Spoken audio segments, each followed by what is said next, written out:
Welcome back to the math warriors, जिसका आप लोगों को बहुत ही समय से इंतजार था कि सर आप यूपीएसआई का प्रैक्टिस सेट कब से कराएंगे। ठीक है, तो आज से ही आप लोगों का चालू हो चुका है। अब ये डेली डेली नहीं मिलेगा आपको, मैं बता दूं। आपको मॉर्निंग में इसकी क्लास मिलेगी, पूरी चीज़ों को आप समझ लें। ठीक है, वीडियो मिलेगा अगले दिन, उस दिन नहीं। आपको पीडीएफ मिल जाएगी तो आप लोग अगले दिन उसी टाइम आपको पीडीएफ मिल जाएगी। ठीक है, टेलीग्राम चैनल पर आप लोगों को इसकी पीडीएफ मिलेगी। आपको कहीं जाने की जरूरत नहीं है, आप चाहें तो देख भी सकते हैं। इतनी अच्छी तरीके से ऑर्गेनाइज पीडीएफ मैथ की, वो भी प्रीवियस ईयर की, कहीं आपको नहीं देखने को मिलेगी। तो आप ये पीडीएफ देख सकते हैं, अपने दोस्तों को व्हाट्सअप कर सकते हैं, कुछ भी कर सकते हैं। It is your choice. ठीक है भाई, तो पीडीएफ आपको अवेलेबल करा दी जाएगी Telegram, only on Telegram group पर। ठीक है भाई, और कहीं नहीं। वहाँ से जो है डिस्क्रिप्शन में डालने से काफ़ी सारी दिक्कतें महसूस होती हैं। ठीक है भाई, टेलीग्राम ग्रुप में आप लोग ज्वाइन करिए।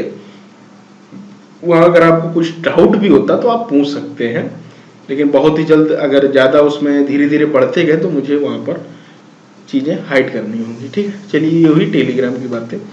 तो पहला सवाल इसमें मैं आपको बता दूं, मेरे मेथड, अब देखिएगा बहुत से बच्चे अभी पढ़ रहे होंगे या जो भी है, अगर आप बिगनर हैं तो अभी आपको चीज़ें नहीं समझ में आएगी, ये मैं आपसे बोल रहा हूँ। तो आप पहले कॉन्सेप्ट क्लियर करें, कोई भी बुक आप लगा रहे हो वहाँ से लगाएं।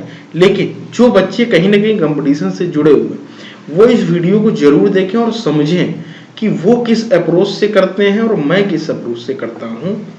ठीक है, तो आपको मैं आप वाला भी मेथड बताऊंगा, अपना वाला भी मेथड बताऊंगा। दोनों मेथड यार दोस्तों लेकर चलूंगा, जिससे क्या हो, आपको अपने और मेरे मेथड में आपको फर्क समझ में क्या चेंजेज है और किस तरीके से आप क्वेश्चन को कम समय में कर सकते हैं। वीडियो भले ही लंबा हो जाए, लेकिन चीजें एक एक क्लियर करके जाऊंगा। पूरे 40 क्वेश्चन आपको कराऊंगा। ठीक है, तो चलिए शुरू करते हैं बिना किसी टाइम पास के। पहला क्वेश्चन आपकी स्क्रीन पर दिख रहा होगा। ठीक है भाई, और अगर आप लोगों ने चैनल को सब्सक्राइब नहीं किया तो जरूर कर लें। आप देख रहे हैं कि यहाँ पर दो, यहाँ पर आपको दिख रहे होंगे साइड में, ये आपको दिखाना भी चाहूंगा मैं। ये शिवाकर मिश्रा सर और अश्विनी सर, दोनों लोग इस टीम में आपको जुड़े हैं, पर्सनल गाइडेंस भी करते रहेंगे। कुछ पढ़ाना भी होगा तो ये लोग पढ़ा भी देंगे। यार देखो, इन लोगों के पास समय नहीं है, जितना समय होगा आप लोगों को देते हैं दोनों ही लोग। ठीक है, तो उस तरीके से आप जुड़े रहिएगा। आपको पढ़ाने के लिए मैं हूँ, आपको पढ़ाऊंगा। ठीक है भाई, आप उसकी टेंशन कतई ना लें। पहला सवाल मेंसुरेशन का सवाल है। 3 सेंटीमीटर त्रिज्या वाले एक तांबे के गोले को पीटा जाता है और 0.2 सेंटीमीटर व्यास के एक तार में खींचा जाता है। तार की लंबाई है। मेंसुरेशन के सवाल काफी बेहतरीन सवाल होते हैं, तो इस चीज को आप अच्छे से समझें कि 3 सेंटीमीटर त्रिज्या वाला एक तांबे के गोले को पीटा जाता है। ठीक है भाई, गोला है, गोले को पीटा जा रहा है तथा 0.2 सेंटीमीटर व्यास के तार में खींचा जा रहा है तथा तार की लंबाई। तो आपको मैं एक चीज यहाँ पर क्लियर करना चाहूंगा, ये दोनों चीजें, कभी भी कोई चीज अगर पिघलाई जाए या पीटा जाए, जो कुछ भी किया जाए, हमेशा उसके आयतन में परिवर्तन होगा। किसमें होगा मेरे दोस्त? आयतन। इस बात को आप अच्छे से समझ लो और इस बात को कहीं नोट भी आप कर सकते हैं। ठीक है, इट इज योर चॉइस, आराम से समझें। तो 3 सेंटीमीटर त्रिज्या है, तांबे के गोले को पीटा। तांबे का आयतन, गोले का आयतन क्या होगा? गोले का, तांबे का गोला है ना भाई, तो गोले का आयतन आप बोलेंगे। देखो, हर एक चीज मैं नहीं लिखने वाला हूं। 4/3 पाई आर क्यूब। आर कितना दिया है? वो 3 सेंटीमीटर त्रिज्या, अर्थात 3 का दोस्त क्यूब। यही तो होगा मेरे भाई, कोई दिक्कत नहीं। दूसरी तरफ दोनों के जो आयतन होंगे हम बराबर कर देंगे। ठीक है भाई, कभी भी पिघलाए जाएंगे भी, और इस तरीके के सवाल, इस तरीके के सवाल अक्सर एग्जाम में देखने को मिलते हैं। तो यहाँ पर 4/3 पाई आर क्यूब गोले का आयतन और 0.2 सेंटीमीटर व्यास का एक तार है। एक तार है, ठीक है भाई, इस तरीके का होगा। फिर पूछ रहा तार की लंबाई। हमेशा तार कुछ इस तरीके का, मान लीजिए तार है, और जब इसकी लंबाई पूछेगा तो आयतन में एक फार्मूला होता है, मैं आपको बताना चाहूंगा। आयतन में एक दोस्त फार्मूला होता है, हर एक जगह यही फार्मूला लगेगा। आयतन में हमेशा एक फार्मूला होता है, area cross section, area of cross section into height, cross section into height. आयतन के लिए कहीं पर भी लगाओगे तो ये फार्मूला लगेगा। ठीक है भाई, area of cross section into height आयतन के लिए।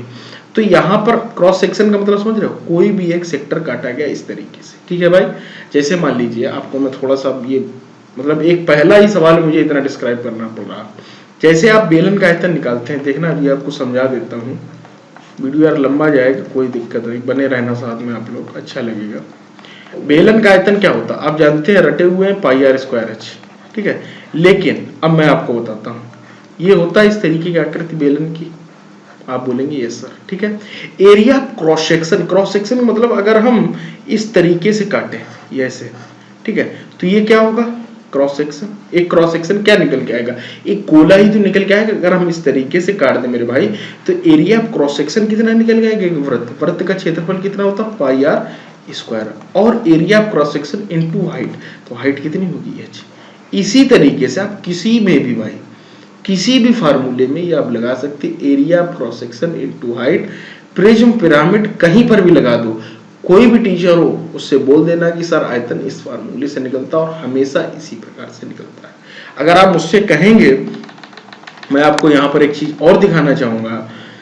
कुछ लोग बोलते हैं कि जैसे घन का है, घन कैसा 3D है, इस तरीके का कुछ बना होता है, ठीक है, इसी तरीके से होता है, ठीक है भाई। घन है तो घन का अगर क्रॉस सेक्शन लोगे तो क्रॉस सेक्शन जो निकल, क्रॉस सेक्शन का मतलब एक जो भाग निकल के अगर काटेंगे तो एक वर्ग ही तो निकल कर आएगा मेरे भाई, वर्ग निकल कर आएगा। तो वर्ग का क्षेत्रफल कितना, एरिया क्रॉस सेक्शन कितना होगा ए स्क्वायर। हाइट जो है, हाइट भी तो इसकी ए ही होगी, तो ए स्क्वायर इंटू ए बराबर ए, ये होता है area cross section into height. तो यहाँ पर वही चीज मेरे भाई लगेगी, कहाँ पर आपको मैं समझाता हूँ, उस चीज को अच्छे से आप समझ लें, ठीक है। तो यहाँ पर एरिया क्रॉस सेक्शन क्या है, तो क्या है, तार खींचा जाता है, तो व्यास में तार खींचा जाएगा, अर्थात वो गोल इस तरीके का होगा भाई, ठीक है। तो 0.2 सेंटीमीटर, 0.2 सेंटीमीटर व्यास, तो व्यास क्या होता है त्रिज्या का 2 गुना होता है, ठीक है। तो यहाँ पर आधा कर दिया जाए, कितना हो जाएगा 0.1 सेंटीमीटर, अर्थात एरिया क्रॉस सेक्शन जो इसका होगा वो एक वृत्त होगा, पाई आर स्क्वायर का मतलब कितना का 0.1 का भाई साहब होल स्क्वायर, ठीक है, 0.1 का whole square into H, area cross section into height. Height इसकी क्या होगी भाई, लंबाई, ये हो जाएगी। और आपसे पूछ क्या रहा है, यही तो पूछ रहा है, देखिएगा पाई से पाई कट गया, 3 से 1 3 कम हो गया, अर्थात आपका बचा कितना, यहाँ पर दूसरा कलर लेता हूं, यहाँ पर बचा कितना 4 इंटू 3 की पावर 3 बराबर 1 बटे कितना हो जाएगा, यहाँ पर आप मुझे बताइएगा, 3 स्क्वायर होगा, सॉरी 3 स्क्वायर, और ये कितना आ जाएगा 1/10, अर्थात 1/100 इंटू एच, इतना ही तो आएगा, बोलिए आएगा कि नहीं। तो यहां पर आप देखिएगा 3 त्रिका 9, 3600 आ गया। हाइट कितनी आएगी भाई 3600 सेंटीमीटर, 3600 सेंटीमीटर, सेंटीमीटर में अपनी सारी चीजें थी भाई, ये भी सेंटीमीटर में था और ये भी सेंटीमीटर में था, लेकिन पूछ क्या रहा मीटर में, अर्थात 1 मीटर में कितने होते भाई 100 सेंटीमीटर, इससे भाग देंगे कितना आ जाएगा 36 मीटर। तो इस बात को हमेशा याद रखना, किसी भी आयतन का अगर आप निकालें area cross section into height, prism pyramid कोई भी सवाल लगाओगे, प्रिज्म पिरामिड की बात कर रहा हूँ, यहाँ बच्चों वाले सवाल नहीं, प्रिज्म पिरामिड की भी बात कर रहा हूँ, अगर कोई लोग जानते होंगे तो इस बात को अच्छे से चलते हैं अगले क्वेश्चन। पहला ही क्वेश्चन काफी लंबा है, कोई दिक्कत नहीं, अपने पास समय पर्याप्त है, अभी अब समय है तो चीजों को एक चीज को क्लियर कर चलेंगे। अगला प्रश्न उन्होंने दिया है कि एक सफर में एक पर्यटक बस सफर की एक 20% दूरी 10 किलोमीटर प्रति घंटे, 60% दूरी शेष सफर को 20 मिनट में, पूरे सफर की औसत चाल क्या होगी, ठीक है भाई। पूरे सफर की औसत चाल 20% का मतलब पार्ट वैल्यू, 20% का मतलब 20/100 अर्थात 1/5, ठीक है। मैं सीधे लिखूंगा अब 1/5 कितने में जा रहा भाई 10 किलोमीटर में, ठीक है। दूसरा क्या बोल रहा 60% का मतलब 3/5, ठीक है। 3/5 कितने में जा रहा 30 किलोमीटर, ठीक है। तो आपका कितना हो गया 60 20 80 20% बचा, कोई वैल्यू 100% होती है अपने आप में, तो 1/5 कितने में जा रहा है 20 किलोमीटर में, अर्थात यहाँ से अगर हम निकालेंगे तो चाल कितनी निकल गई, यहाँ से निकल गई 50 किलोमीटर प्रति घंटा, 3 से ये कट जाएगा 10, तो ये भी 50, और यहाँ पर 100 किलोमीटर प्रति घंटा, ठीक है। ये आपकी चाल निकल कर आ जाएगी, किलोमीटर प्रति घंटा, किलोमीटर प्रति घंटा, ठीक है। ये निकल कर आ गया। पूछ रहा पूरे सफर की औसत चाल कितनी होगी, ठीक है। आपसे पूछेगा कि पूरे सफर की औसत चाल कितनी होगी। आप देखिएगा इस सवाल को किसी भी तरीके से आप लगाते हो, मैं आपको इसको इस तरीके से लगा, ए काम करता है 50 दिन में, बी करता है 50 दिन में, सी करता है 100 दिन में। मैं इस तरीके से लगाऊंगा, आप 3xyz वो जो भी करते हो वो आप लगा लेंगे, लेकिन इस तरीके से तो करके देखें। तो मैंने माना ए काम करता है 50 दिन में, बी काम करता है 50 दिन में, सी करता है 100 दिन में, तो इसका एलसीएम कितना आएगा मेरे भाई 100 आएगा या नहीं आएगा, आप मुझे बताएं। तो इस तरीके से चीजें आसान हो जाएंगी।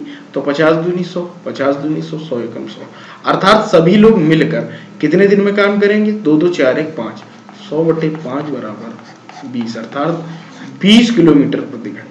हमने कुछ नहीं किया, यहाँ से उसकी जो है 20% की टोटल दूरी, यहाँ मतलब उसकी स्पीड निकाल ली, यहाँ से ए की निकाल ली, मान लीजिए उसको ए, इसको बी, इसको सी, तीनों की निकालकर मैंने इस तरीके से उसको ट्रीट किया वर्क एंड टाइम की तरीके से। सभी कॉन्सेप्ट एक साथ लग जाते हैं। आप देखते होंगे कि साधारण ब्याज, आपको टाइम एंड स्पीड में मिश्रण लग जाता है, एलिगेशन हर जगह लग जाता है, एलिगेशन, एवरेज, परसेंटेज, उसी तरीके से वर्क एंड टाइम भी आप यूज कर सकते हैं, बस आपको यूज करना आना चाहिए। ठीक है, ए इतनी देर में इतनी इफिशियंसी से काम करता है, बी इतने में करता है, ये इतने से करता है। ठीक है, तो उससे हमने तीनों की पूरे सफर की औसत चाल इतनी आ जाएगी, कोई दिक्कत कोई परेशानी नहीं। चलते हैं अगले सवाल पर। अगला सवाल तीसरा नंबर, तो लेकिन ऐसा है नहीं, देखते हैं। एक कक्षा में 70% छात्र हिंदी पढ़ते हैं। ठीक है, उसने फिर कहा क्या, 40% छात्र लड़के हैं और 20% लड़कियां हिंदी नहीं पढ़ती है। ये पहले तो सवाल कुछ ऐसा लगेगा कि गलत है, जबकि ऐसा नहीं। कितने प्रतिशत लड़के हिंदी पढ़ते हैं?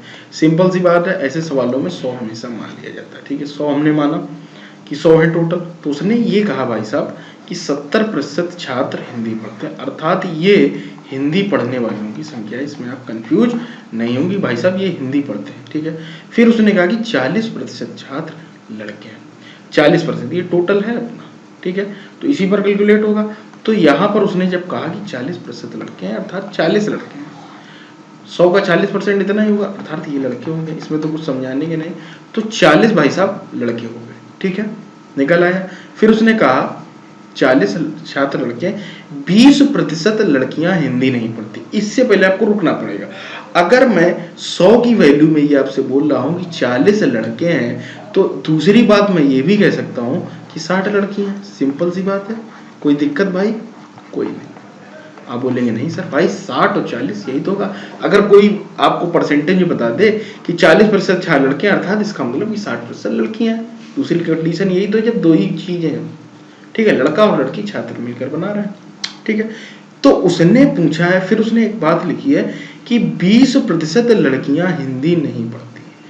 20% लड़कियां हिंदी नहीं पढ़ती, 20% नहीं पढ़ती, अर्थात दूसरी बात हम अपने मन से निकाल सकते हैं मेरे भाई कि 80% लड़कियां हिंदी पढ़ती। ठीक है, तो 80% जब पढ़ती तो इसका मतलब 48 लड़कियां, 48 गर्ल्स जो है वो हिंदी पढ़ रही। सिंपल सी बात है, ये हिंदी पढ़ रही 48 लड़कियां। टोटल 70 लोग थे जो हिंदी पढ़ पा रहे थे। कितने? 70 लोग थे जो हिंदी पढ़ रहे थे। ठीक है, तो 70 में से अगर हम 70 में से 48 हटा दें भाई, तो कितने बचे? 22 लड़के बचे जो हिंदी पढ़ रहे हैं। वही वो पूछ रहे हैं कितने प्रतिशत लड़के हिंदी पढ़ रहे हैं, तो 22 लड़के हैं जो हिंदी पढ़ रहे हैं। लड़के हैं, लेकिन उसने एक बात पूछी कितने प्रतिशत, तो प्रतिशत लड़के मतलब 22/40, 40 लड़के तो 40 ही है ना, तो 22/40 × 100। ठीक है भाई, तो यहां से निकल कर आ जाएगा 11, 20, 0, 5, 55% आ जाएगा। ठीक है, 55% सीधे सीधे इसका आंसर आ जाएगा कि 55% लड़के ऐसे हैं जो क्या कर रहे हैं, हिंदी पढ़ रहे हैं। सिंपल सी बात है, बड़ा आसान शब्दों मैंने समझाने की कोशिश की। लैंग्वेज को पढ़ें और एक एक तरफ से करते जाएं। अगर आपको इसका कोई दूसरा मेथड आता हो तो आप जरूर कर सकते हैं, कमेंट में भी बता सकते हैं सर आप इस तरीके से भी कर सकते हैं। परसेंटेज में कई सारे तरीके होते हैं, मुझे ये समझाने के लिए बेस्ट लगा, करने के लिए। देखो, समझाना और करने में बेटा दोनों में जमीन आसमान का अंतर होता है, समझ रहे हो? मुझे ये सवाल करने को तो मैं वहीं पर वहीं खत्म कर दूंगा, है ना।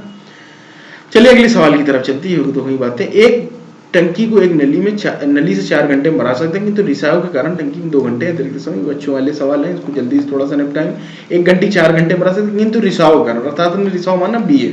ठीक है, रिसाव जो टंकी खाली करने वाला नल है वो हमने मान लिया कि बी है। क्वेश्चन नंबर 4 है आपका। तो टंकी को भरने में 2 घंटे का अतिरिक्त समय लगता है, अर्थात 4 लग रहा था भाई साहब, 6 लगने लगा। कोई दिक्कत कोई परेशानी नहीं। तो ऐसी, और जो रिसाव होता है जो खाली करने वाला, तो उसकी इफिशियंसी हम किस में लेते हैं भाई, हमेशा माइनस में। किस में लेते हैं, माइनस में। तो 4 और 6 का एलसीएम कितना आएगा, 12, यही तो आएगा। तो 4 × 12, 6 दूनी 12। इसकी इफिशियंसी माइनस में, 3 में से कितना है घटाएं कि क्या आ गया भाई, 2, अर्थात यहाँ पर 1 घटा दें, 1 घटा दें तो कितना आ जाएगा, 2।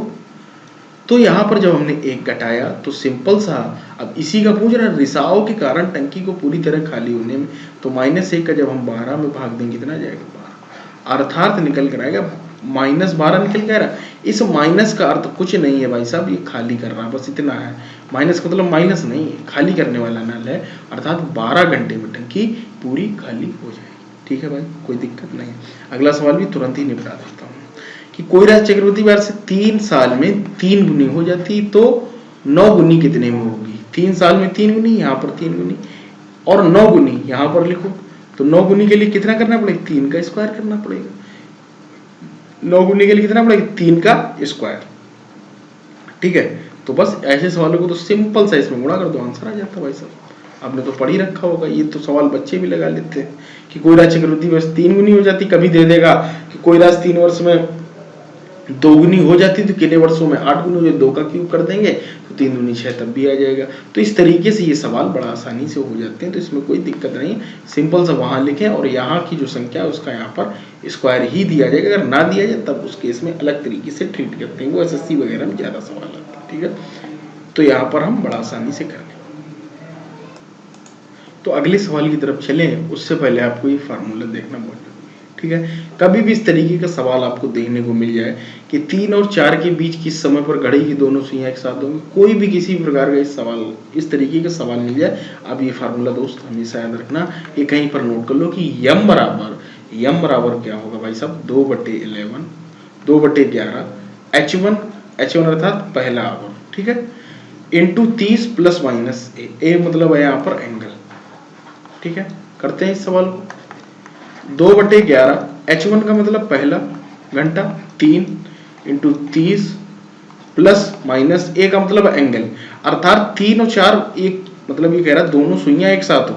कभी कभी कहेगा इन दोनों के बीच 90 अंश का कोण बने, कभी कहेगा 180 अंश का कोण बने, तो यहाँ पर ए पर आप लिख देंगे, वही तो करेंगे।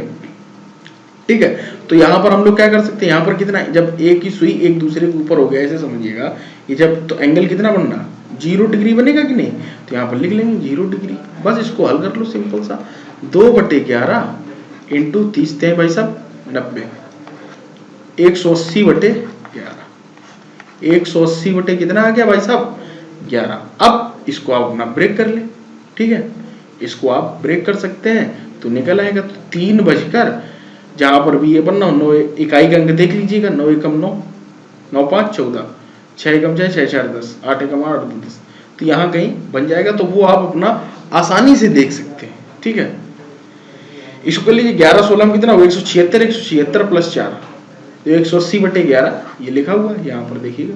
तो 3 बजकर 16 सही 4/11 मिनट पर दोनों सुइयां एक साथ हो गए। आपको ये फार्मूला केवल याद करना होगा, इस फार्मूले को आप याद कर लीजिए, कभी भी कोई सवाल आपका नहीं फंसेगा। 2/11 H1 मतलब होता है पहला घंटा, ठीक है। 3 और 4 आप मैं अगर बोल दूं कि 4 और 5 के बीच कब होगी तो आप वो भी बता सकते हैं।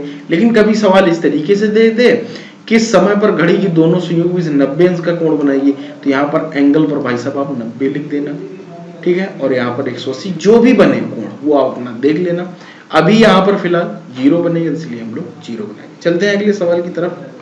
ठीक है, ये रहा कि 33 मीटर कपड़ा बेचने पर एक दुकानदार को 11 मीटर कपड़ा बेचने के मूल्य के बराबर लाभ प्राप्त होता है, तो लाभ प्रतिशत क्या होगा।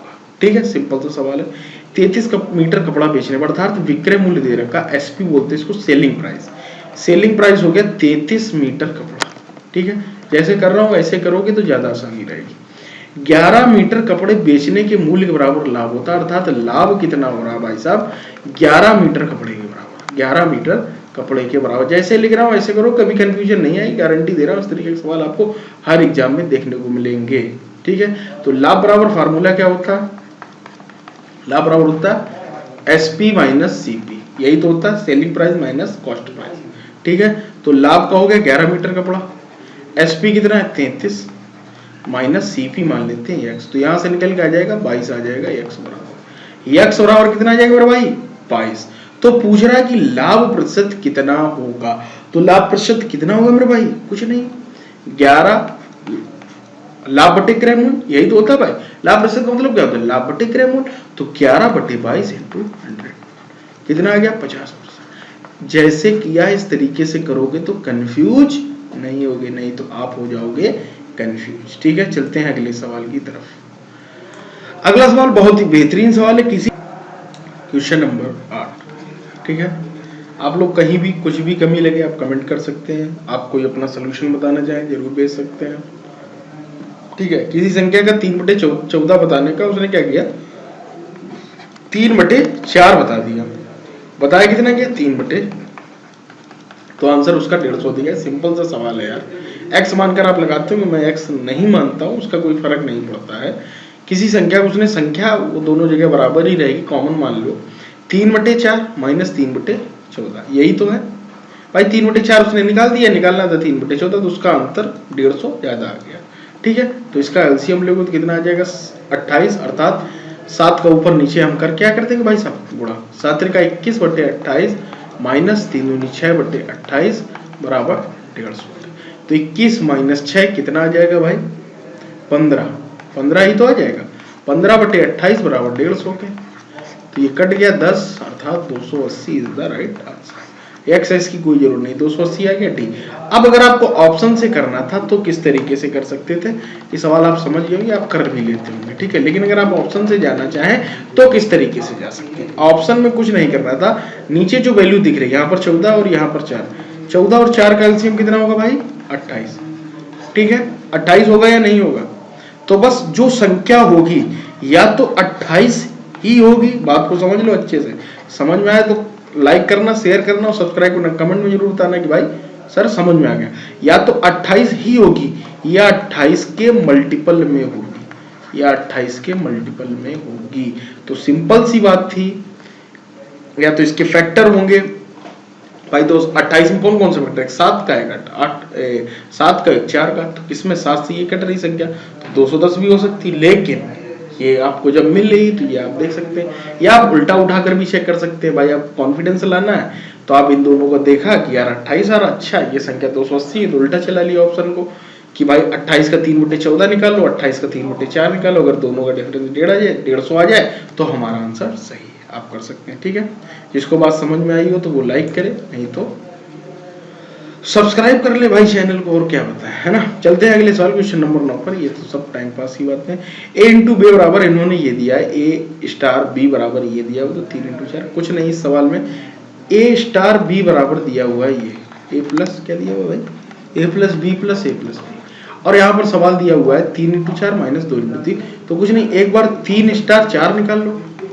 ठीक है, 3 स्टार 4 का मतलब क्या होगा 3 + 4 + 3 × 4, बस कुछ नहीं, नकल उतारनी, यहाँ पर a और यहाँ पर b, यहाँ पर रख दो। तो कितना आ गया 4 3 7 4 3 12, 4 3 7 4 3 12 कितना हो गया 19, ये 19 आ गया।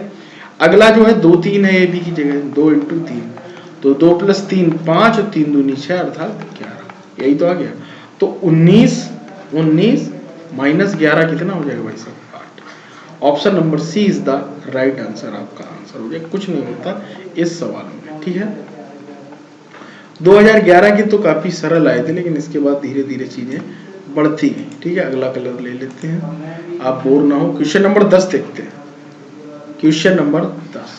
ठीक है, एबीसी के 671 राशि में बांटना है। यदि उनके हिस्सों की राशि को 3 साधनों की वृद्धि कर दिया जाए तो 1:3 के अनुपात में हो जाती है। तो एक के हिस्से की राशि बताएं। ऐसे सवालों को मैं हमेशा बता दूं, इसने क्या कहा कि उनके हिस्से की राशि में 3 साधनों की वृद्धि कर दी जाए तो उनका अनुपात ये हो जाता है, एक ही हिस्सेदारी बताएं। ठीक है, जब वृद्धि कर दी जाए तो राशि के अनुपात 2 के अनुपात में हो जाती, एक के हिस्से की अनुपात बताएं। ठीक है, ऐसे सवालों में आपको क्या करना है, तो इस सवाल में सिंपल सा आपको क्या दिया गया है कि एबीसी की 671 की राशि 3 साधनों की वृद्धि कर दी जाए तो इतना अनुपात हो जाता, कोई दिक्कत नहीं। अर्थात टोटल कितने की वृद्धि हुई 7 3 10 9 19, 671 में 19 की वृद्धि होगी, 9 1 10 7 690 हो गए। ठीक है भाई, 690 आपका हो जाता है। ठीक है, तो उसने कहा कि 1 2 3 के अनुपात में हो जाती, 1 अनुपात 2 अनुपात 3, 3 2 5 1 6। ठीक है, 6 बराबर 690 के। पूछ किस का? एक ही राशि, एक ही राशि अर्थात एक बराबर कितना निकल के आएगा आप मुझे बताएं? 6 कम 6, 6 कम 6, 115 निकल कर आएगा, 115। लेकिन ये वृद्धि करने के बाद की राशि है भाई साहब, इस बात में कंफ्यूजन कतई नहीं आनी चाहिए आपको। सवाल को पढ़े अच्छे। 671 की राशि इस प्रकार से बांटी जाती है, यदि उनके हिस्सों का अनुपात 3:9 की वृद्धि कर दी जाए, इतना बढ़ाने के बाद ये रेशियो है, ना कि ये पहले का। ठीक है, इस बात को आप समझ रहे हैं? तो जब ये बढ़ा, ठीक है, तो हमने बढ़ा के निकाल लिया भाई, इतना आ गया 115। लेकिन पूछ रहा है एक हिस्से की राशि, तो 115 में से जो 3 बड़ा है ना एक के भाग में, ये 3, ये लेस और करना पड़ेगा, नहीं तो आप गलती हो जाएगी। 112 इज द राइट आंसर। ठीक है भाई, कोई दिक्कत कोई परेशानी नहीं होनी चाहिए। ठीक है, जैसा कि कभी कभी इसमें कमी कर देगा या कभी कभी बढ़ा के बांट, ठीक है, जैसा करे वैसा आपको कर देना है, कुछ नहीं करना। ठीक है, कि बाद में उतना ही घटा देना है। ठीक है, इस बात को आप अच्छे से समझ लें। चलते हैं अब अगले सवाल की। ठीक है, अगला सवाल दिया है, अगला सवाल क्या दिया हुआ है? क्वेश्चन नंबर 11 की तरफ अगर हम लोग बढ़े तो क्वेश्चन नंबर 11 दिया हुआ है। यहाँ पर कलर दूसरा लेना पड़ेगा भाई। क्वेश्चन नंबर 11 दिया हुआ है, क्वेश्चन नंबर 11। अरे कलर तो बदल जाओगा, टेक्निकल चीजों में यार ये बड़ा समस्या है। यार रटी दुर्घटना घटी। एक व्यक्ति है 4 किलोमीटर 4 के वर्गाकार पार के विकर्ण को 3 पार करता। कुछ नहीं है इस सवाल में, आराम से समझिएगा सवाल को। मेंसुरेशन का ही सवाल है, मेंसुरेशन के 2 से 3 क्वेश्चन हर एक एग्जाम में आपको देखने को मिलेगा। एक व्यक्ति 4 किलोमीटर प्रति घंटा की चाल से एक वर्गाकार पार के विकर्ण को 3 पार करता है। तो वर्ग आपका ये होगा, सिंपल से समझते जाइएगा। हम मान लेते हैं, अपनी तरफ से मान रहे हैं, कुछ भी मान सकते हैं, उसमें कोई फर्क नहीं। मान लिया एक इसकी भुजा है, तो ये कितना होगा? वर्ग का विकर्ण होता है a√2, भुजा √2, अर्थात कितना होगा? √2। यही तो होगा, कोई दिक्कत? भुजा √2 यही तो होता। भुजा 1 मान ली हमने अपनी तरफ से, कोई दिक्कत नहीं, आप कुछ भी मान लें, स्वतंत्र है। तो इसमें दिया हुआ एक व्यक्ति 4 किलोमीटर प्रति घंटा की चाल से चलकर एक, तो यहाँ पर अगर आप देखेंगे तो यहाँ पर क्या आ रहा है? मीटर में, यहाँ किलोमीटर में। ठीक है, तो कुछ ना करो, 4 किलोमीटर प्रति घंटा को मीटर प्रति सेकंड बदल लो, तो 5/18 से गुणा कर देंगे या नहीं? तो 2 4 2 18, अर्थात 9 सेकंड में 10 मीटर जा रहा है। ये जो यहाँ से बात भाई साहब निकल के आ रही थी, 5 2 10/9, 10/9 यही तो होगा इसका भाई। 4 × 5/18 का मान इतना होगा, अर्थात नीचे मीटर प्रति सेकंड, अर्थात ये मीटर है और ये सेकंड है, ये तभी तो होगा मीटर प्रति सेकंड। मीटर में किसको मापते हैं? दूरी में। समय को किसमें मापते हैं? सेकंड में। तो हमने लिख दिया कि 9 सेकंड में ये 10 मीटर की दूरी कवर करता है, कुछ दिक्कत नहीं। पूछ रहा है कि 3 मिनट में पार करता है, तो पार का क्षेत्रफल बताइए। विकर्ण पार कर रहा है, ठीक है, विकर्ण पार कर रहा है चाल से, इतनी चाल से वो 3 अनुपात करता है, अर्थात 3 मिनट का मतलब सेकंड में मुझे बताओ कितना होगा? 180 सेकंड होगा या नहीं? 180 सेकंड लिख सकते हैं 3 मिनट को भाई। 60 का गुणा कर देंगे 60 सेकंड से, तो कितना आ जाएगा आपका? ये इसका कितना गुना है? 20। अब ये सब नहीं करेंगे 10/9 गुणा 180, ना ना ना, मेरी क्लास में इस तरीके से नहीं। 9 180 का कितना गुना है? 20 गुना है कि नहीं? तो ये कितना होगा? 20 गुना ये भी होगा, अर्थात 200 मीटर लिख सकते हैं या नहीं? सिंपल सा लिख सकते हैं या नहीं? आप बोलेंगे हाँ सर लिख सकते हैं, कोई दिक्कत नहीं है। ठीक है, अब चलते हैं थोड़ा सा ऊपर कि 200 मीटर यहाँ पर आ गया। ठीक है, समझ लेना अच्छे से। और वो पूछ रहा है कि विकर्ण को पार करता है, 3 मिनट में पार करता है, अर्थात 200 मीटर बराबर हमारा निकल कर आया। ये 200 मीटर क्या है? ये √2 की वैल्यू है कि नहीं? इतनी देर में विकर्ण को ही तो पार कर रहा, अर्थात √2 बराबर 200 मीटर की। तो 1 बराबर जब आप निकालोगे तो 200/√2 यही तो होगा। ये एक क्या है? भुजा थी, वहां पर हमने, यहाँ पर यार कंफ्यूज मत हो जाना, देखो यहाँ पर हमने विकर्ण की उसकी निकाल ली। ठीक है, एक √2 ठीक है, हमने वैल्यू मानी, ये विकर्ण हमारा निकल कर आ गया, कोई दिक्कत नहीं। अब हमने इसको कैलकुलेट किया, जो जो वो बोलता गया वो किया, अर्थात हमें विकर्ण की डिस्टेंस बता दी कि 200 मीटर है, ठीक है, सवाल के हिसाब से। और यहाँ पर कितनी √2 है, तो √2 बराबर 200 मीटर की, तो 1 बराबर 200 बटे √2 के। तो इसको जब हल करोगे तो √2 का ऊपर नीचे गुना, यही तो होगा। तो ये निकल कर आ गया, यहाँ पर देखिएगा कि 200 √2 बटे 2, अर्थात निकल कर आ गया भाई साहब 100 √2 क्या निकल गया, 1 बराबर, 1 क्या है, भुजा, 1 क्या है, भुजा ही तो मानी थी।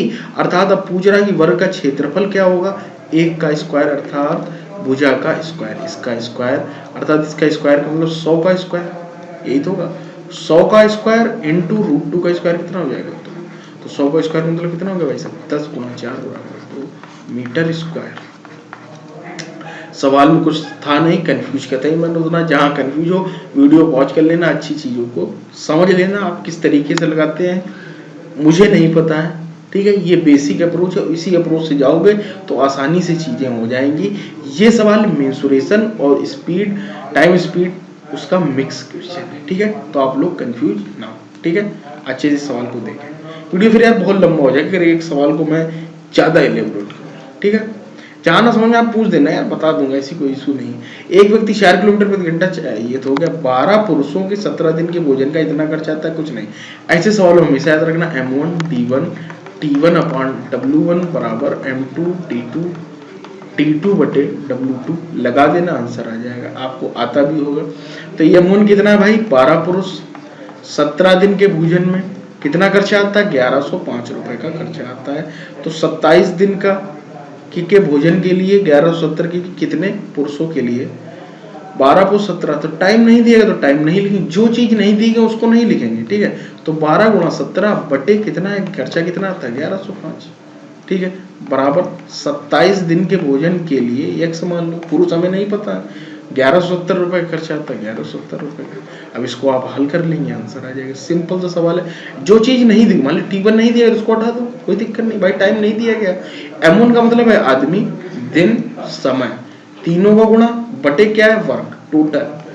तो ये टोटल इनकम क्या होगी, वर्क के हिसाब से ही तो मिलेगी। तो वही चीज हमने यहाँ पर 12 गुणा 17 बटे इतने बराबर 27 गुणा x बटे इतने, आंसर आप निकाल लें। इसको सिंपल सा कैलकुलेट कर लेंगे, आपका आंसर आ जाएगा, ठीक है भाई।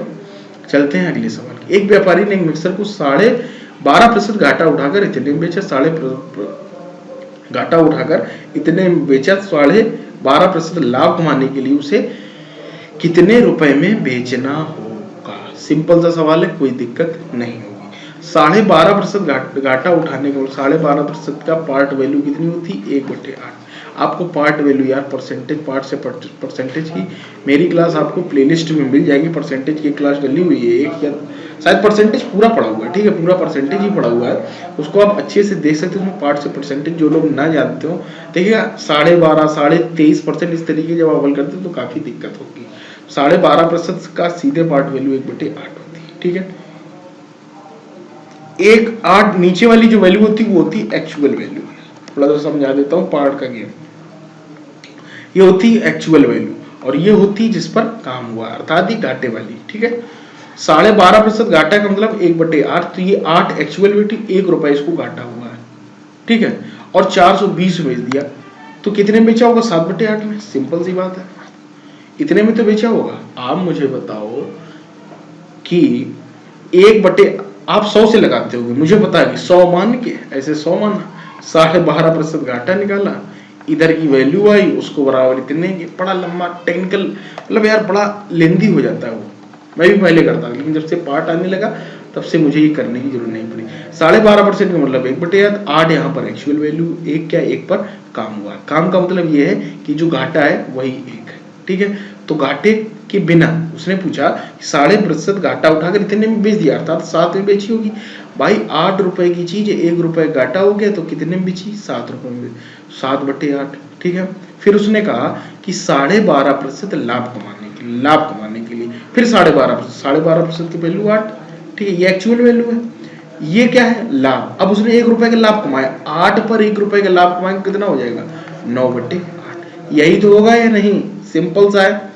तो आप अगर करना चाहें तो इस तरीके से कर दें, या तो यहीं पर आप रेशियो कर लें, फर्क नहीं डालेगा, 8 से 8 कट जाएगा, ठीक है, 8 से 8 कट जाएगा। तो सिंपल सा सवाल हो गया कि 7 बराबर 420 के 8 बराबर आंसर निकाल दो 7 6 42 480,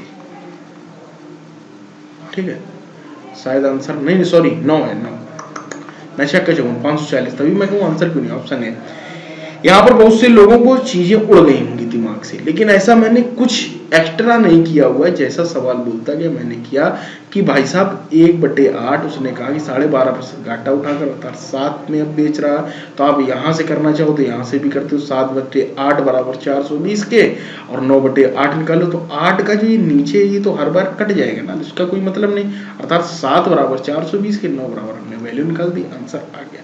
जिसको समझ में आए लाइक करे, शेयर करे, जिसको ना समझ में आए वो बताए कि सर थोड़ा सा मुझे ऊपर निकल गया। देखिए आप बेसिक मेथड को छोड़ें, बेसिक मेथड में आपको बहुत समय लगेगा। अगर मैं ये लगाने जाऊंगा तो मुझे बताने में भले आपको समय लगेगा, मुझे मुश्किल से 2 मिनट नहीं लगेंगे, 2 क्या मतलब 30 सेकंड लगेंगे भाई। 12.5% मतलब 1/8, एक कम हो गया 8 से कितना हो गया 7, 7 बराबर इतने कि 8 9 बराबर निकाल दिया, आंसर आ गया। मुझे समझाने में यार समय लग रहा है, ठीक है। ये देखिएगा चौथा अनुपात बताना है क्वेश्चन नंबर 14 का, क्वेश्चन नंबर 14 का 6 8 समानुपात 12 अनुपात x, ठीक है, सिंपल सा है। तो क्या होता है, प्रथम पद गुणा चतुर्थ पद बराबर द्वितीय पद गुणा तृतीय पद, बस इतना होगा। तो अब इसको यार देखो, अब ये थोड़े लिखोगे यहाँ पर कि प्रथम पद गुणा चतुर्थ पद, ऐसे सवाल लगाओ कि 2 घंटे पता नहीं चलेंगे कब चले, यहीं से काट दो सीधे, 6 दूनी 12 और 8 दूनी 16, 16 is the right answer. Option number B is the right. सीधे निकल आए कि नहीं, कुछ हमने लिखाएगा थोड़ी ना, और ना आप लिखे ना आप लिखें, ठीक है। चलते हैं अगले सवाल। एक रेलगाड़ी 9 किलोमीटर प्रति घंटे की चाल से दौड़ रहे व्यक्ति को 40 सेकंड में पार करती है, 6 किलोमीटर प्रति घंटे की चाल से उसी दिशा में दौड़ रहे व्यक्ति को 30 सेकंड पार करती है, तो रेलगाड़ी की लंबाई बताएं। उससे पहले हम लोग 16 नंबर सवाल लगा लेते हैं, ठीक है, इसमें समझाने में आपको समय लगेगा। 16 नंबर लगा लेते हैं। जब 75 में किसी संख्या का 75% जोड़ा जाता है तो परिणाम वही संख्या आता है, कुछ नहीं, 75 में किसी संख्या का, मान लेते हैं x है, x का 75% देखा तुरंत कर दो 3/4, 75% का मतलब कितना हो गया 3, अरे यार 75/100, 25 तय 75 25, ये सब चीजें दिमाग में हो जाएंगे, एक स्टेप आप बढ़ाएंगे। तो हमने ये कर दिया, और वो पूछा परिणाम वही संख्या करती है, अर्थात x आ जाती। बताओ इस सवाल में कुछ है? कुछ नहीं है, बताइए कुछ है क्या? ठीक है, कुछ गड़बड़ हुआ क्या? 75 में किसी से, अरे यार गड़बड़ कर दिया, जल्दबाजी में गड़बड़ हुआ, जिस तरीके से करना था उस तरीके से नहीं किया। ये कह रहा कि 75 में किसी संख्या का 75% जोड़ा जाता है, अर्थात x का 3/4 बराबर x, ये गड़बड़ कर दिया, ठीक है। तो कुछ नहीं होगा, सिंपल सा सवाल है। ये कितना हो गया, 4 का इसमें गुणा करो, 4 5 6 20, 7 चौक 28, 300 प्लस 3x बराबर 4x के, तो x बराबर कितना आ गया 300, आंसर आ गया बस। 300 इज द राइट आंसर। कहाँ गया भाई, B option is the right answer, ठीक है। अब अगले सवाल की तरफ चलते हैं। अगला सवाल दिया है ये वाला, उससे पहले और कर ले क्या, हाँ ये कर लेते हैं, 17 नंबर कर लेते हैं। आज हमें लगता है मैं 20 ही सवाल करवा पाऊंगा, क्योंकि यार देख रहे हो 1 घंटा होने जा रहा है धीरे धीरे, तो धीरे धीरे कराएंगे वो ज्यादा सही है। 55 लीटर मिलावटी दूध और पानी का अनुपात 7:4 है, इसमें कितना पानी मिलाया जाए। देखिएगा इस सवाल को करने के यार मैं आपको कई मेथड बता सकता हूँ, लेकिन मुझे जो बेस्ट मेथड लगता है वो अगर आप समझ गए तो मिश्रण को समझने में इतनी आसानी होगी, कुछ कहने में। थोड़ा सा अच्छे से समझाता हूँ कि 55 लीटर का मिलावटी दूध और पानी का अनुपात है 7:4, ठीक है, मिल्क एंड वाटर, यही तो है। इसमें कितना पानी मिलाया जाए कि अनुपात 7:6 हो गया। मिल्क और वाटर का 7:6 पानी मिलाया जा रहा है, इस बात को अच्छे समझ लो, पानी मिलाया जा रहा है तो दूध का मान नहीं बदलेगा। समझ रहे हो या नहीं, मेरी बात को समझे या नहीं? जो चीज मिलाई जा रही है उसमें बदलाव होगा, ना कि जैसे मैंने कहा दूध और पानी के मिश्रण में, तो इसमें आप पानी मिलाया जा रहा है, कभी कहेगा दूध मिलाया जा रहा है, तो पानी का रेशियो बराबर कर लोगे। क्या कर लोगे मेरे भाई, पानी का रेशियो बराबर कर लोगे। अल्कोहल और पानी का कभी मिश्रण दे देगा, कभी ईंट मोरम गिट्टी का दे देगा, कुछ भी दे, जो मिलाया जा रहा है उसको उसमें बदलाव आएगा, ना कि जो नहीं मिलाया जा रहा, तो उसके हम रेशियो को बराबर कर लें। ठीक है, जैसे हम लोग नहीं करते हैं रेशियो के सवाल कि ए अनुपात बी अनुपात सी, ए बी का 2:3 है, बी और सी का कितना, बी और सी का जैसे आपको दे दिया गया 3:4, तो आप क्या करते हो, बी को दोनों जगह बराबर करते हो नहीं, उसी तरीके से मेरे भाई यहाँ पर करना है, और कुछ अलग नहीं करना है। ठीक है, कुछ अलग नहीं करना है। तो सिंपल सा यहाँ पर तो क्या है, पानी मिलाया जा रहा, लेकिन यहाँ पर हमने एक चीज देखी कि यहाँ पर तो मिल्क दोनों जगह बराबर ही है, दोनों जगह क्या है, बराबर। 55 लीटर इसमें कितना पानी मिलाया जाए कि 7:6 हो जाए। ठीक है, तो इसमें तो कुछ नहीं है भाई साहब, बांट दो, सिंपल सा। 7 4 11, 11 55 35, और ये आपका कितना, 7 4 11, 11 बराबर 55 के, 11 बराबर भाई कितना आ गया, 11 बराबर 55 के, तो 11 55, तो 5 हो गया कितना आ गया 20, और यहाँ पर तो ये 35 है, तो ये भी इतना हो जाएगा 7 भाई बराबर ही है, तो यहाँ 35 है तो यहाँ पर भी 35 होगा। सिंपल सी बात है, दोनों जगह दूध तो बराबर ही होगा, चेंज किसमें होगा, पानी। तो 7 बराबर 35 के, 7 बना 35, 6 5 कितना आ गया 30, ये 30 आ जाएगा, सिंपल सा, ये 35। दूध देखिएगा दोनों जगह बराबर है, तो 20 से कितना हो गया भाई 30, तो कितना मिलाएगा 10 लीटर। ठीक है, अब मैं अपने मेथड से बताता हूँ कि मेरे मेथड से आप किस तरीके से करेंगे। अगर उस तरीके से आप करना सीख गए तो मेरे हिसाब से मुझे नहीं लगता कि इस तरीके के सवालों को आप देखते ही खत्म कर देंगे। 55 है भाई, ठीक है, समझना, दूध और पानी, इसमें पानी मिलाए, जो माल मिलाया जाए, काम मैं वही करूंगा लेकिन करने का एक लाइन का तरीका है, जो चीज मिलाई जाए, पानी मिलाया जाए तो दूध नहीं बदलेगा, अर्थात दूध की उधर वैल्यू कितनी है 7/11, यही तो है, 7 है, टोटल कितना है 11, यही तो है, टोटल में 7 दूध है, बराबर यक्स गुणा, और यहां पर भी हम क्या करेंगे, दूध ही निकालेंगे, 7/7 4 11 7 6 13। सिंपल सा समझ गए कि नहीं। ये देखिएगा दोनों जो इक्वेशन बनकर आई, ये है का इक्वेशन, ठीक है, ये इसकी है कि दूध की, दोनों तरफ हमने दूध बराबर कर दिया, क्योंकि पानी मिलाया तो दूध नहीं बदलेगा, अर्थात 55 गुणा 7/11 बराबर 1/7/13, तो 11 से इसको काट दो, 11 5 55, 7 से ही कट गया, x बराबर कितना आ गया 65। ठीक है, x बराबर कितना आ गया 65, ये टोटल आएगी बी की, पात्र बी की, ये दूसरे की है। ठीक है, टोटल आ गया दूसरे का, पहले 55 था तो अब कितना हो गया 65, तो कितना मिलाएगा 10 लीटर मिलाएगा, मिलाया तो पानी क्या, तो पानी की तो मात्रा आएगी 10 लीटर, सिंपल सी बात है। ऐसे आपको कभी भी कोई भी सवाल दिख जाए, परसेंटेज में भी इसी तरीके से लग जाएगा, परसेंटेज में आगे आपको सवाल आएंगे तो उसमें मैं आपको इम्प्लीमेंट कर दिखाऊंगा। ये अगर आप समझ गए तो बहुत ही तेजी से सवाल लगाओगे, एक लाइन का सवाल होगा, खत्म कर दो, कुछ ना बराबर करना ना कुछ करना। ठीक है भाई, कितना भी बड़ा सवाल हो। 18 नंबर देखते हैं सवाल। 18 नंबर सवाल कि विपिन ने 5 वर्ष साधारण से 6 वर्षों के लिए एक ऋण लिया और उसने ब्याज के रूप पर कुल मिलाकर 1230 का भुगतान किया, तो मूलधन नहीं। सिंपल सा सवाल है, ठीक है, कुल मिलाकर 1203 ब्याज के रूप में, ब्याज का मतलब होता है RT%, कितना होता है RT% को हम लोग ब्याज बोलते हैं। ठीक है, तो RT% कितना दिया हुआ है 5 इंटू, यही तो दिया हुआ है भाई, यही तो दिया हुआ, RT% को हम लोग ब्याज बोलते हैं। तो देखिएगा 5%, 5 इंटू 6% बराबर ब्याज की, ब्याज कितना है 1230 रुपए, तो 30% बराबर 1230 के, तो कोई भी वैल्यू 100% उसका मूलधन होता है।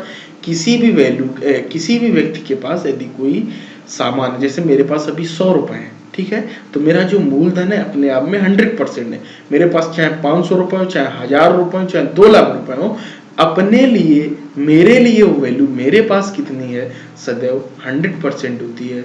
तो साधारण ब्याज में मूलधन सदैव 100% पर कैलकुलेट किया जाता है। ठीक है, तो 30% बराबर इतने के 100% हमें निकालना है, तो यहाँ से हम कितना कर देंगे, क्या आ जाएगा 41, 41 का 100 में गुणा कर दोगे तो कितना आ जाएगा भाई साहब 41। तो ये RT% क्यों निकल कर आ रहा, आप इस तरीके से लगाते होंगे कि मूलधन गुणा दर गुणा समय बटे 100 बराबर ब्याज के। तो काम मैं वही कर रहा हूं, लेकिन अगर ऐसे करोगे तो जल्दी हो जाएगा। ठीक है, कि RT% बराबर इतने के, तो 30% बराबर इतने के, 100% हमने मूलधन निकाल दिया और सिंपल सा आंसर।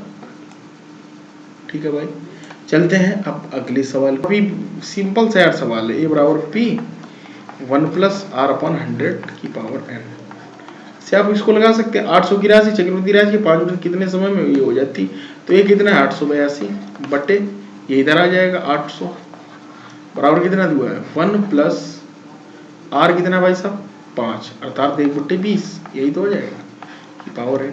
इसको बस तोड़ दीजिए तो 21/20 की पावर यही तो हो जाएगा 20 एकम में 21/20 और यहाँ पर इसको तोड़ दी, इसको मतलब काट दीजिए, तोड़ नहीं दीजिए, इसको जब आप काटेंगे तो निकल कर आएगा 441/400 यही तो आ जाएगा। तो 20 का स्क्वायर 400, 21 का स्क्वायर 400 कितनी बार कर रहे हो n 2 टाइम्स अर्थात 2 बार। सिंपल सा सवाल है। अगर इसकी में ट्रिक क्या कॉन्सेप्ट ही है यार, ट्रिक क्या सिंपल सा, ऐसे कभी भी आपको सवाल देखने को मिल जाए मेरे भाई तो जो मिश्रधन है और जो मूलधन है उसका सिंपल सा कर दो बटे, जो भी आ जाए, जो भी क्या है आ जाए, ये आ जाएगा या नहीं 441/400। तो 5% जो भी दर दी गई है उसको पार्ट में बदल लो अर्थात 1/20 हो गया, 1/20 ही होगा 5% का दर का मान। तो 20 इसका क्या है मूलधन और 1 रुपए क्या है ब्याज। तो 20 से होगी कितनी मिश्रधन के लिए 21, 20 से 21 होगी या नहीं आप बोलेंगे यस सर होगी। तो यहाँ पर कितना लिखना है 400 441, तो यहाँ पर कितने और का गुणा कर दें या तो भाग दे दो, सिंपल सब तो निकल आएगा। या आपको स्क्वायर याद होंगे तो डायरेक्ट आप निकाल सकते हैं। आपको इस तरीके से मान लीजिए कभी यहाँ पर 12 आ गया और यहाँ पर 1728 आ गया तो भाई सब 3 साल का होगा। तो सिंपल सी बात है, दोनों तरीके से आपको समझा दिया। अब एक सवाल जो बचा हुआ है वो मैं और बता देता हूँ। क्वेश्चन नंबर क्या है 15, ठीक है भाई। क्वेश्चन नंबर 15, एक रेलगाड़ी 9 किलोमीटर प्रति घंटे की चाल से दौड़ रहे व्यक्ति को 40 सेकंड में पार करती है तथा 6 किलोमीटर प्रति दूरी से उसी दिशा में दौड़ रहे एक दूसरे व्यक्ति को 30 सेकंड में पार करती है। तो पूछ रहा है कि रेलगाड़ी की लंबाई कितनी होगी। ठीक है, ये सवाल है, कोई दिक्कत नहीं इस सवाल में। इस सवाल को अगर आप अच्छे से समझें तो इस चीज का कोई मतलब ही नहीं, नीचे वाली लाइन का, ऊपर वाले से ही आंसर आ जाएगा।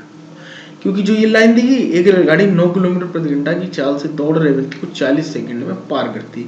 क्योंकि अगर आपने पढ़ा होगा, अगर कोई व्यक्ति या किसी को भी पार करती, खंबे को पार करती है, किसी व्यक्ति को पार करती है, तो वो अपनी ट्रेन अपनी लंबाई के बराबर की डिस्टेंस को ही तो पार करती है। पढ़ा है या नहीं?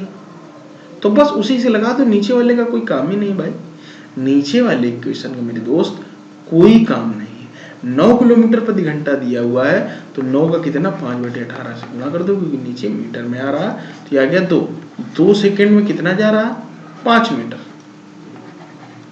5 मीटर 2 सेकंड में कितना जा रहा भाई साहब 5 मीटर। तो 40 सेकंड में कितना जाएगा, बस इतना बताना। इसका कितना गुना 20 गुना, तो ये कितना होगा 20 गुना, ये भी होगा 100 meter. 100 meter is the right answer, option number D. रेलगाड़ी की लंबाई कितनी होगी 100 मीटर।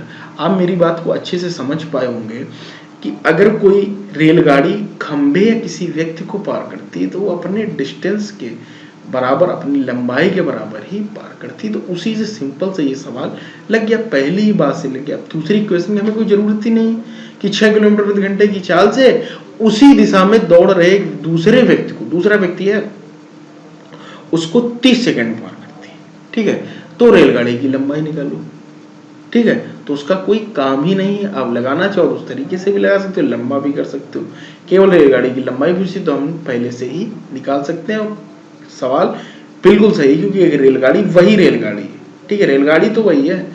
दोबारा में जरूर है कि दूसरी 6 किलोमीटर दौड़ के 6 किलोमीटर प्रति घंटे की चाल से उसी दिशा में दौड़ रहे एक व्यक्ति को, उसी दिशा का मतलब समझ रहे हो, जिस दिशा में वो जा रही थी। ठीक है, तो उस तरीके से भी आप लगा सकते हैं। तो ये सिंपल से सवाल थे आज के 20 सवाल। 20 सवाल कराने तो मैं 40 आया था, मुझे लगा था कि 1 घंटे में हो जाएंगे, लेकिन नहीं हुआ। अभी काफी सवाल बचे हुए हैं यार। ठीक है, तो 21 के बाद देखिएगा 21 नंबर, ये देखिएगा कुछ सरल भी है। तो अगर चाहूँ तो मैं आपको जल्दी जल्दी भी बता सकता हूँ, लेकिन यार उससे मजा नहीं आएगी। चीज़ों को मैं एक एक चीज़ें, अगर आप कल बोलेंगे कि सर ये चीज़ नहीं समझ आई, तो अभी भी मैं कल के वीडियो की शुरुआत ही वहीं से करूँगा जो चीज़ें आपको नहीं समझ में आएगी। ठीक है, धीरे धीरे करते हैं। 11 सेट ही है, प्रीवियस ईयर केवल आपके 11 सेट है भाई। कितने हैं 11 सेट, ओनली ऑन 11 सेट है। तो 11 सेट बताने में अगर एक सेट बताने मुझे 2 दिन लग रहे तो 22 से 3 1 महीने में आपका पूरा काम खत्म हो जाएगा। तो उसकी आप टेंशन न लें, जब खत्म करना चाहूँगा, लेकिन वीडियो ज़्यादा लंबा हो जाएगा तो आप बोर हो जाएंगे। तो 20 क्वेश्चन को मैंने अच्छे तरीके से समझाया, आप देख भी सकते हैं आपकी स्क्रीन के सामने। कुछ आपको नया मिला हो तो जरूर कमेंट करें, लाइक करें, शेयर करें, और मैं जिस जिस तरीके से अप्रोच को बता रहा हूँ अगर ना समझ में आए कमेंट करना दोस्तों, जरूर बताऊंगा, ठीक है। और कुछ थोड़ा सा अपने दिमाग को खोलना, ये किस तरीके से सर बता रहे हैं, क्या अप्रोच रह रही है, थोड़ा सा समझना, और उन सवालों को जहाँ पर भी आपके टॉपिक हो वहाँ पर इम्प्लीमेंट करना उन जैसे सवालों पे।